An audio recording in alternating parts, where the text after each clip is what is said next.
ඉගෙන ගන්න කෙනෙක් නම් මුලින් ඉඳලම සරලවම ඔයාට Java ඉගෙන ගන්න තමයි මේ වීඩියෝ එක අරගෙන එන්නේ. Java කියන්නේ ප්‍රෝග්‍රෑමින් ලැන්ග්වේජ් එකක්. එතකොට ප්‍රෝග්‍රෑමින් ලැන්ග්වේජ් එකක් කියන්නේ සරලවම කිව්වොත් අපිට මේ මැෂින් වලට කතා කරන්න පුළුවන් භාෂාවක් තමයි ප්‍රෝග්‍රෑමින් ලැන්ග්වේජ් එකක් කියන්නේ. එතකොට මේ ප්‍රෝග්‍රෑමින් ලැන්ග්වේජ් එක ඉගෙන ගන්නේ software engineersලා IT ශාස්ත්‍රය සම්බන්ධයි විතරක් නෙමෙයි. ඕනම කෙනෙක්ට මේ පුළුවන් මේක ඉගෙන ගන්න. හරි අපි එහෙනම් මේකේ Java basic ගැන මේ වීඩියෝ එකෙන් ඉස්සරහට කතා කරමු.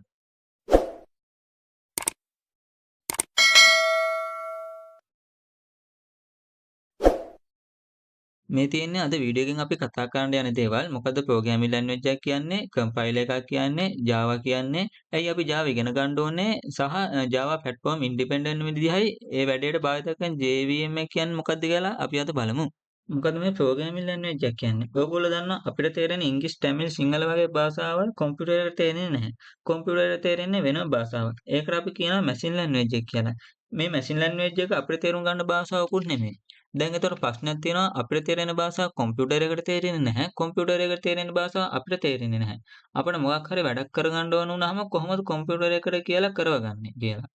අන්න ඒකට විසඳුමක් විදිහට තමයි ප්‍රෝග්‍රෑමින් ලැන්ග්වේජස් කියන දේ හදලා තියෙන්නේ. එතකොට අපිට පුළුවන් මේ ප්‍රෝග්‍රෑමින් ලැන්ග්වේජ් එකකින් අපිට කරන්න ඕන දේ කියලා කම්පියුටර් එකක් ලවා කරවගන්න.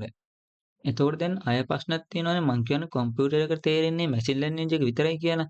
එහෙනම් කොහොමද මේ ප්‍රෝග්‍රෑමින් ලැන්ග්වේජ් එකෙන් ලියලා තියෙන දේ කම්පියුටර් එකට තේරෙන්නේ? ඒ වැඩේ කරන්නේ මෙන්න මේ කම්පයිලර් කියලා කෙනෙක්. මෙයා තමයි ප්‍රෝග්‍රෑමින් ලැන්ග්වේජ් එකෙන් ලියලා දෙන දේ කම්පියුටර් එකට තේරෙන විදිහට හරවලා දෙන්නේ. මෙයා හරියට නිකන් ට්‍රාන්ස්ලේටර් කෙනෙක් විදිහට තමයි වැඩ කරන්නේ. මෙන්න මේ විදිහේ ලියපු ප්‍රෝග්‍රෑමින් ලැන්ග්වේජ් එක තමයි Java කියන්නේ. Java ඇවිල්ලා ටිකක් ප්‍රසිද්ධ high level ලැන්ග්වේජ් එකක්. මේ Java ලැන්ග්වේජ් එක හැදිලා තියෙන්නේ C++ කියන ලැන්ග්වේජ් එක දියුණු කරලා. මුලින්ම තිබිලා තියෙන්නේ C කියන ලැන්ග්වේජ් එක. මේ C කියන ලැන්ග්වේජ් එක දියුණු කරලා තමයි C++ ලැන්ග්වේජ් එක හදලා තියෙන්නේ. තවද මේ C++ ලැන්ග්වේජ් එක දියුණු කරලා C# කියන ලැන්ග්වේජ් එක හදලා තියෙනවා. මේක මෙයාලා ඕපන් සෝස් තියෙන නිසා ගොඩක් ප්‍රෝග්‍රෑමර්ස්ලා මේ ලැන්ග්වේජ් එක පාවිච්චි කරන්න පටන් ගන්නවා. ඒ වගේම ඕනෑම කෙනෙක්ට පුළුවන් මේ ලැන්ග්වේජ් එක හරහා අලුතෙන් සොයාගන්න දෙයක් මේකට එකතු කරන්න. තවද ඔයාලා දන්න මොබයිල් ඇප්ලිකේෂන් විශේෂයෙන්ම Android app, desktop application, web application, web server සහ application server, games වගේ ගොඩක් දේවල් පාවිච්චි කරනවා මේ Java හරහා. හරි අපි එහෙනම් බලමු ඇයි මේ ලැන්ග්වේජ් Java කියන ලැන්ග්වේජ් එක ඉගෙන ගන්න ඕනේ කියලා. මේකට එක හේතුවක් තමයි මේ ලැන්ග්වේජ් එක high level ලැන්ග්වේජ් එකක් වීම. ඊළඟට මම කලින් කිව්වා වගේ මේක open source. ඕනම කෙනෙක්ට මේක පාවිච්චි කරන්න පුළුවන්. අලුතෙන් දෙයක් එක් කරන්න පුළුවන්.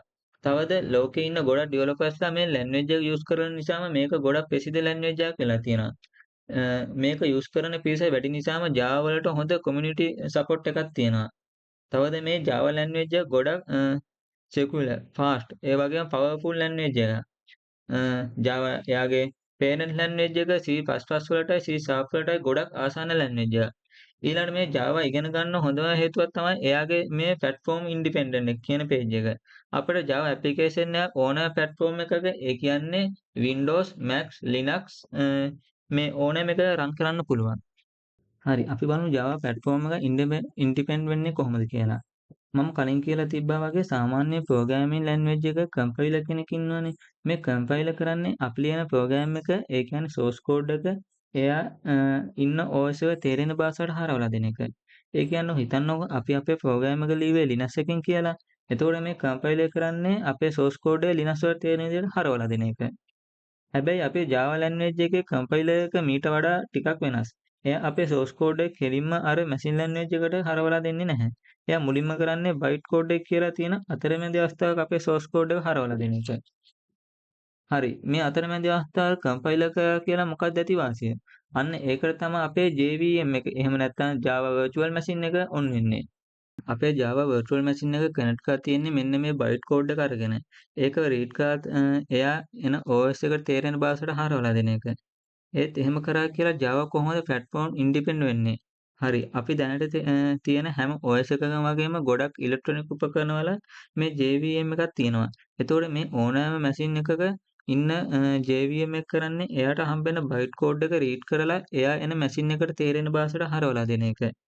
එතකොට එයාට හම්බෙන බයිට් කෝඩ් එක කම්පයිලර් කරලා දුන්නේ මොන විදිහේ ප්ලැට්ෆෝම් එකක්ද කියන එක එයාට අදාළ වෙන්නේ නැහැ.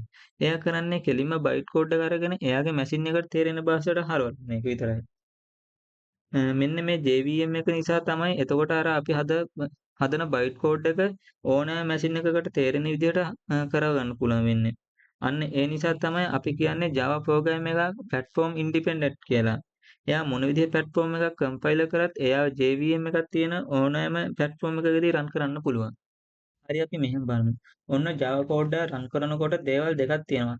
එකක් තමයි compile එක. අනිත් එක තමයි SQL එක. මේකේ පළවෙනි එක කම්පයිල් එක ගද්දී ඔන්න අපේ සෝස් කෝඩ් එක ඉන්නවනේ. අපි ලියපු ප්‍රෝග්‍රෑම් එක. මෙන්න මෙයාව අපේ Java කම්පයිල් එකට කෝඩ් කරාම ඒක සාමාන්‍යයෙන් සෝස් කෝඩ් එක සේව් වෙන්නේ Java ෆයිල් එකක් විදිහට. හැබැයි Java කම්පයිල් එක බයිට් කෝඩ් එක සේව් වෙන්නේ .class එකේ කියන ෆයිල් එකක් විදිහට. හරි. ඊළඟට අපි මේ බයිට් කෝඩ් එක පාවිච්චි කරලා තමයි අපි SQL එක පාර්ට් එකට යන්නේ. ඒකෙදි මෙන්න මේ බයිට් කෝඩ් එක මැෂින් එකට තේරෙන මැෂින් ලැන්ග්වේජ් එකකට එහෙම නැත්නම් නේටිව් ලැන්ග්වේජ් එකකට හරවලා තමයි වෙන්නේ. මේ වැඩ කරන්නේ JVM එකෙන්. එතකොට සෝස් කෝඩ් එක බයිට් කෝඩ් එක කරන ප්ලැට්ෆෝම් එකයි බයිට් කෝඩ් එක නේටිව් කෝඩ් වන ප්ලැට්ෆෝම් එකයි දෙකක් වන අගේ ප්‍රශ්නයක් වෙන්නේ නැහැ. එතකොට මේ බයිට් කෝඩ් එක එයාගේ ප්ලැට්ෆෝම් එකේ ඉන්ඩිපෙන්ඩන්ට්. හරි නේද? ඔන්න එතකොට අපේ බයිට් කෝඩ් එක අරගෙන JVM එක නේටිව් කෝඩ් එකට හරවනවා. එතකොට ඒ නේටිව් කෝඩ් එකේ තියෙන එක OS එකට කෙරෙන නිසා එයා ඒ කියන දේවල් අනුව අපිට අවුට්පුට් එකක් ලබා දෙනවා. මෙන්න මේ විදිහට තමයි Java කෝඩ් එක රන් වෙන්නේ. හරි. මේ ගැන මොනවා හරි ප්‍රශ්නයක් තියෙනවා නම් ඔයාලට පුළුවන් කමෙන්ට් එකක් දාලා අහන්න. හරි. ඔන්න අපි Java බේසික් එක කම්ප්ලීට් කරා. ඊළඟට අපි අපේ ඊළඟ වීඩියෝ එකෙන් පළවෙනි ප්‍රෝග්‍රෑම් එක ලියන විදිහ බලමු. මේ වීඩියෝ එක ඔයාලට හොඳයි කියලා හිතෙනවා නම් තේරුණා නම් ලයික් එකක් දාන්න යන්න අමතක කරන්නත් එපා. එහෙනම් අපි ඊළඟ වීඩියෝ එකෙන් හම්බෙමු. සුබ දවසක්.